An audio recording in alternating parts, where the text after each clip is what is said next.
Giving up always seems like the easier option. Even whenever I'm playing Call of Duty, to this day, if a motherfucker's pissing me off or they're better than me, the first thing that I do is leave the game because I'm not dealing with that shit. But if I would have given up on life in the points where I wanted to, I would not know any of you guys. I wouldn't have known any of my friends that I met from social media. And I also wouldn't be doing what the fuck I'm doing today. It's easy to freak yourself out and think that your situation is one of one. Whatever you're experiencing and whatever you're dealing with, someone else has probably gone through that same thing. And if more of us understood that we all live our own personal life with our own personal things that happen to us, we would actually understand each other and learn that everybody's just human. This is every single person's first try at life, and it's okay to fail. But what's not okay is not trying after you do fail. This was me 3 years into working out. I show this picture all the time, but a lot of people within a year of working out look like Greek gods. You think that I thought that I was ever going to look the way that I did today? Hell no. And the easiest option for me back in the day was to just give up. I never wanted to diet again, especially after losing the weight that I did in 8th grade. I just figured I'm going to be fat for the rest of my life. This is just my genetics.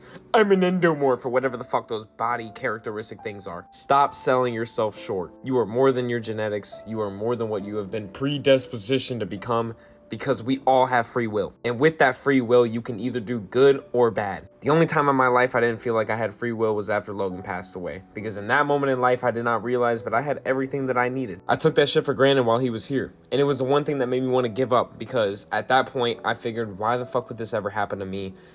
Ain't nobody has ever felt the same way that I'm feeling right now. But then I learned just how many people on this planet have lost somebody that they have loved. And I stopped making those same excuses for myself and the same excuses that I was taught throughout my life, especially with things dealing like my health, food, all these other things. Fate is truly in our hands. If you want to get out of the circumstances that you're in right now that are basically holding you back from having a life that you feel like is worth living, you can do that shit. It took me 14 months to lose 100 pounds when for almost 18 years of my entire life, all I could struggle with was my weight. Something as simple as being uncomfortable with my bad habits truly changed everything about me. Now, I didn't do that shit alone.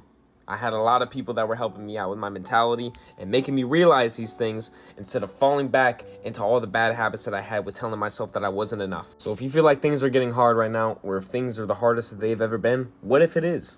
What if right now in this moment, it is the hardest point of your life and it can only get better from here? Instead of taking the easy way out, clicking the start button, end game, leave game, whatever the fuck, just thug it out. I never knew I was going to be at this point in my life. And if you would have told me 5 years ago I'd be at where I'm at right now, I would think that you were lying, because again, I didn't believe in myself. Your mentality will take you as far as you want to go in life.